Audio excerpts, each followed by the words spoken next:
Ruth arrived before most people noticed the lights were on. Her shift started early enough that the office still belonged to the night crew and the hum of machines. She moved through the floor with the familiarity of someone who didn't need to think about where things were. Desks were still clean, chairs pushed in, coffee machines silent. She worked around the edges of other people's ambition without ever being invited into it.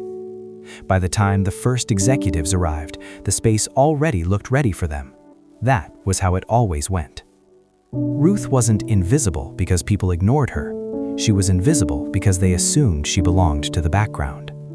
She noticed everything anyway. The way people walked when they were confident. The way they leaned too far back when they thought no one important was watching. The difference between someone speaking and someone being heard. She cleaned conference rooms last. Those rooms told the truth before the meetings did. Markers left uncapped. Chairs turned slightly away from the table. A jacket draped where discipline should have been. Ruth straightened what could be straightened and left the rest alone. Some things, she believed, only corrected themselves when someone decided to sit up. She had been doing this work long enough to know the difference between tiredness and carelessness, between frustration and entitlement. Most people never learned that distinction. Ruth did not correct people lightly. When she did, it was because she had already watched them long enough to know it mattered. That morning, as voices began to fill the hallway and the day took its shape, she noticed someone new. Young, restless, trying to disappear into a chair that was too big for him. She didn't say anything. Not yet. Marcus learned quickly how quiet the building became right before important meetings. Phones stopped ringing, footsteps slowed, voices lowered without anyone asking. He sat at the long table near the end, notebook open, pen untouched. He had prepared, but preparation didn't settle his shoulders the way he hoped it would. This wasn't his first meeting, but it was the first time people above his pay grade filled the room. He leaned back without noticing. One arm rested along the chair. His posture suggested comfort he hadn't earned yet. When questions came, Marcus answered carefully. His ideas were solid. His delivery wasn't. Eyes moved past him faster than they should have. He felt it immediately and hated that he did. After the meeting, the room emptied in fragments. Side conversations formed and dissolved. Someone laughed too loudly. Marcus stayed seated longer than necessary, staring at the table as if it might explain what went wrong. He didn't notice Ruth until she passed behind him, cart rolling softly across the carpet. She didn't slow down. She didn't look at him, but she noticed the way he was still sitting. Later that morning, Marcus stood alone near the break area, replaying the meeting in his head. He spoke quietly, more to the room than to anyone listening. "They don't give you a chance in there," he said. "They decide before you even open your mouth." Ruth stopped long enough to replace a liner in the trash. She didn't face him when she spoke. "Sit up," she said. "Adjust your posture." Marcus turned, surprised by the interruption. "What?" he asked. She glanced at him then, once, not judging, measuring. "You sit like you're visiting," she said, "not like you belong." He frowned. "This isn't really your business," he said, keeping his voice even. Ruth nodded, as if he had said something reasonable. Then she continued down the hall. Marcus stood there longer than he meant to. He told himself she didn't understand the pressure. That posture wasn't the problem. That it was easier for someone else to talk when they weren't the one being evaluated. Still, when he walked back to his desk, he adjusted the chair without thinking. Not enough for it to feel intentional. Just enough for it to feel different. The second correction came sooner than Marcus expected. Another meeting, another long table. Different faces, same pressure. This time, he remembered the chair. He sat more upright, not stiff, not rehearsed. It helped, but not enough. Halfway through the discussion, a senior partner interrupted him, not aggressively, efficiently. Marcus nodded and went quiet. Afterward, the room thinned again. Laughter at the door, quick glances at watches. Marcus stayed behind, standing now, pacing once before stopping near the window. "They talk about confidence," he muttered, "but they don't leave space to build it." Ruth was wiping fingerprints from the glass beside him. She finished first. "Confidence isn't given," she said. "It's claimed." Marcus turned sharply. "You keep talking like this is simple," he said. "It's not." Ruth met his eyes fully this time. "I know it's not," she said.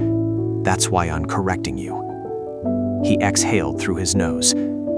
"You don't know what it's like in there." She tilted her head slightly. "I know what it looks like," she said, "and that's what matters." She moved on without waiting for agreement. Marcus stayed where he was, irritation mixing with something less comfortable. Doubt. The change didn't come all at once. It came in pieces. Marcus stopped leaning back. He stopped folding his arms. He learned where to place his hands when he wasn't sure what to do with them. During meetings, he watched the room the way Ruth watched the floor. Who spoke first? Who interrupted? Who didn't need to? One afternoon, he caught his reflection in the dark screen of a monitor and straightened without thinking. Ruth noticed. She didn't comment.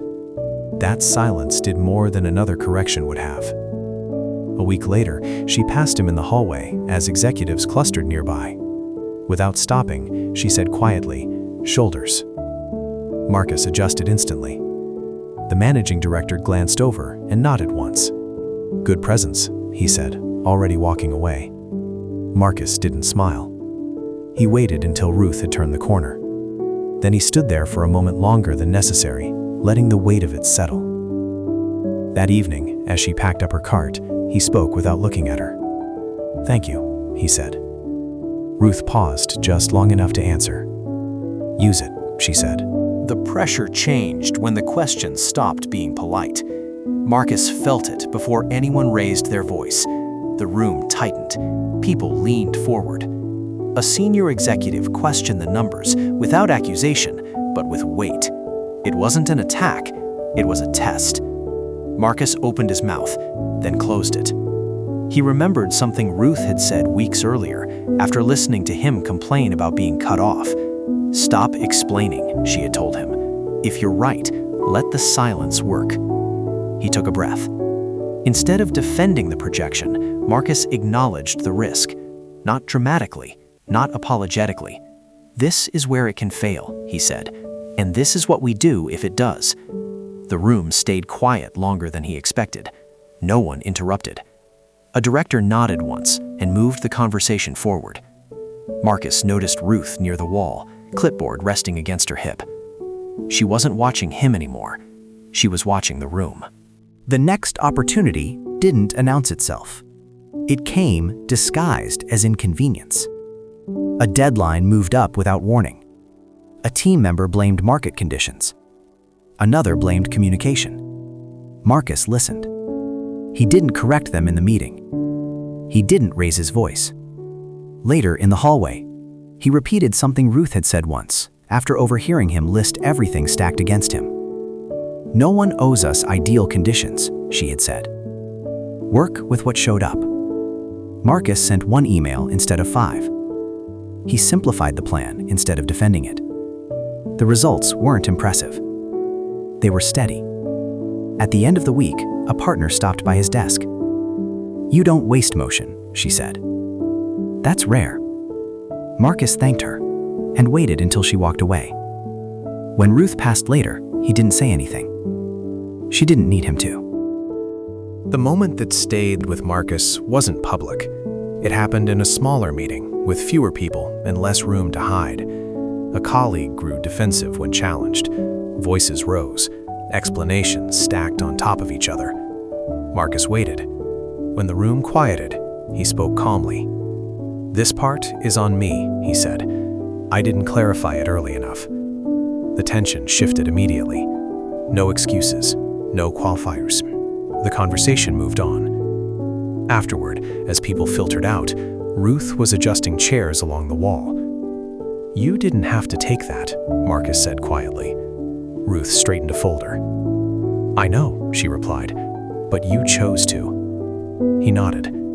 That night, Marcus reviewed the day and realized something uncomfortable. He hadn't felt small in that room. He had felt responsible. By the time the larger meetings returned, Marcus wasn't trying to prove anything.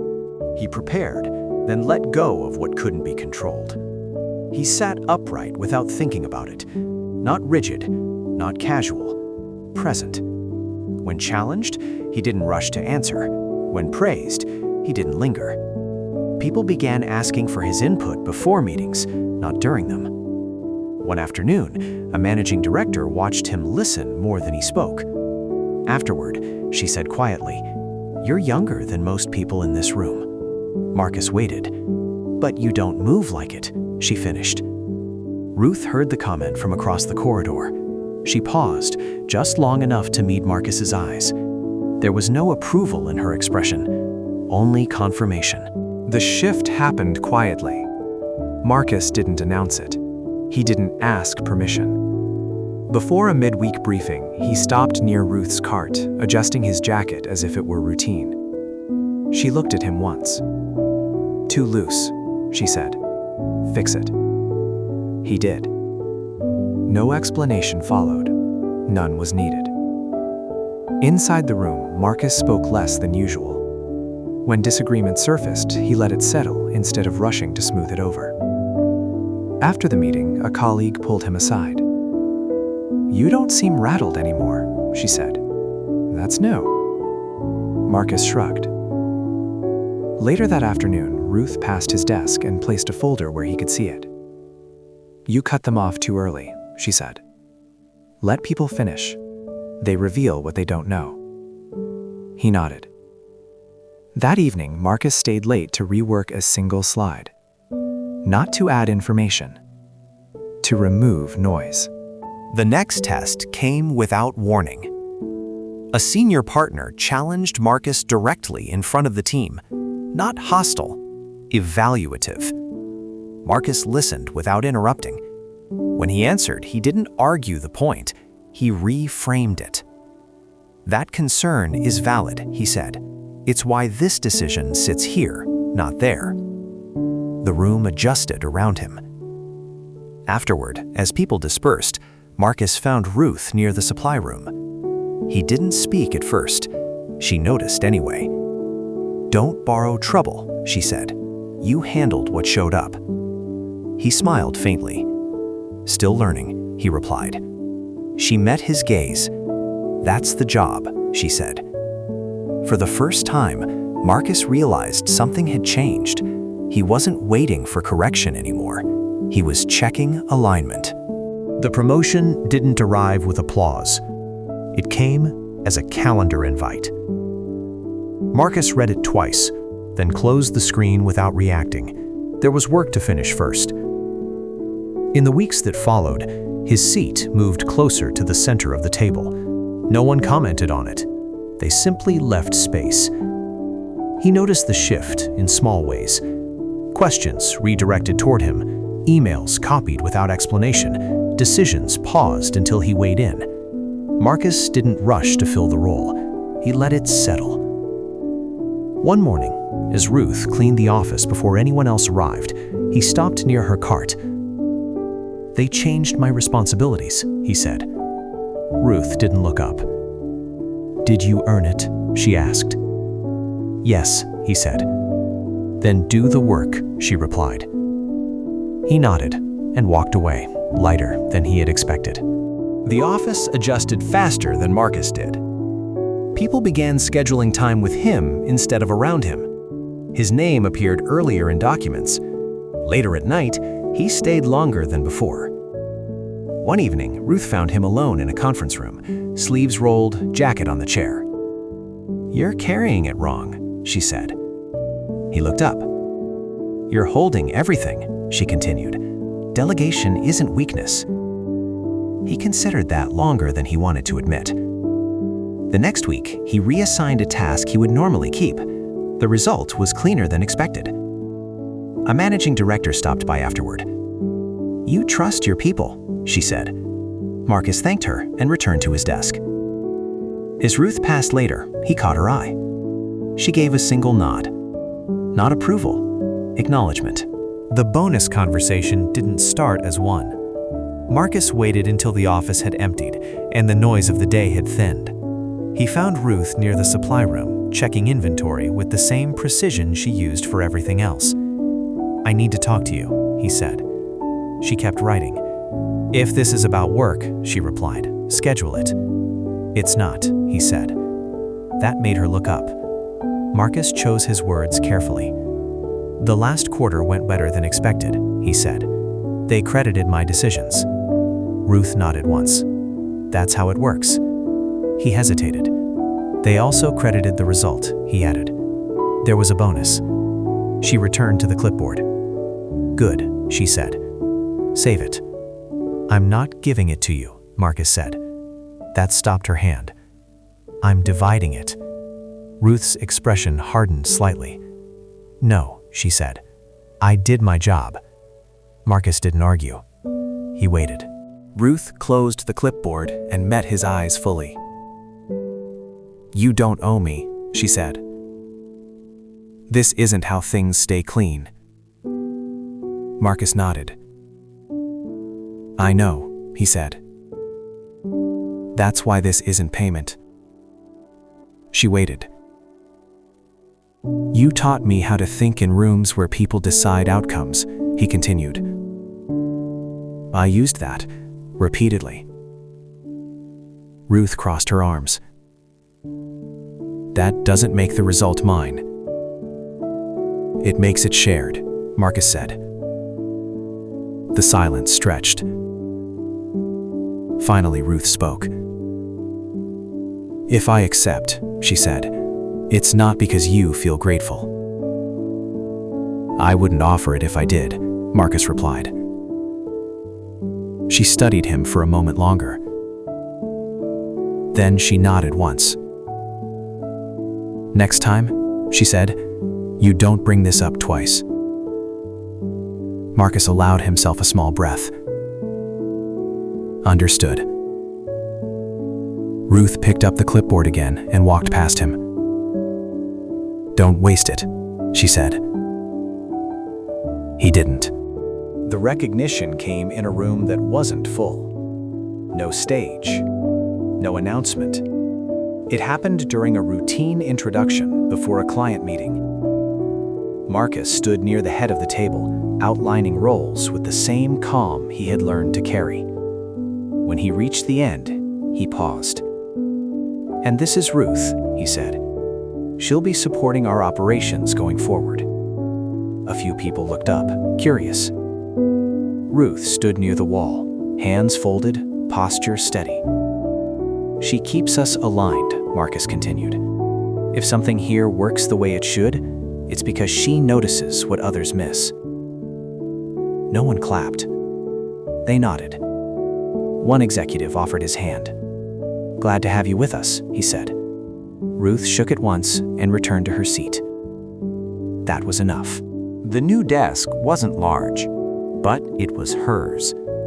A chair that didn't wobble, a screen positioned at the right height, light that reached the surface instead of stopping short. Ruth adjusted the chair once and opened the drawer. Marcus passed later, already deep in thought. She spoke without looking up. "Eat," she said. "You skip meals when you think too much." He stopped, surprised, then smiled. "Yes, ma'am," he replied. She glanced at him then. "You earned your place," she said. "Don't carry it like it can be taken." He nodded, absorbing the weight of that. As he walked away, Ruth returned to her work. Nothing about her pace had changed, only her position. Years later, people would ask Marcus where he learned to move the way he did. He never gave a long answer. He said he learned to listen, to sit up when it mattered, to stop explaining what didn't need defense. He said someone taught him to respect rooms before trying to lead them. Ruth never corrected those explanations. She didn't need credit. She had what she required. Work that mattered. Respect that didn't announce itself. A share in which she helped build. Some lessons don't raise voices. They straighten spines. If this story stayed with you, take a moment to reflect on who helped shape the way you move through the world. Subscribe for more stories about quiet influence and earned respect. Like if you believe wisdom is often passed in silence. Comment: who corrected you before the room ever noticed?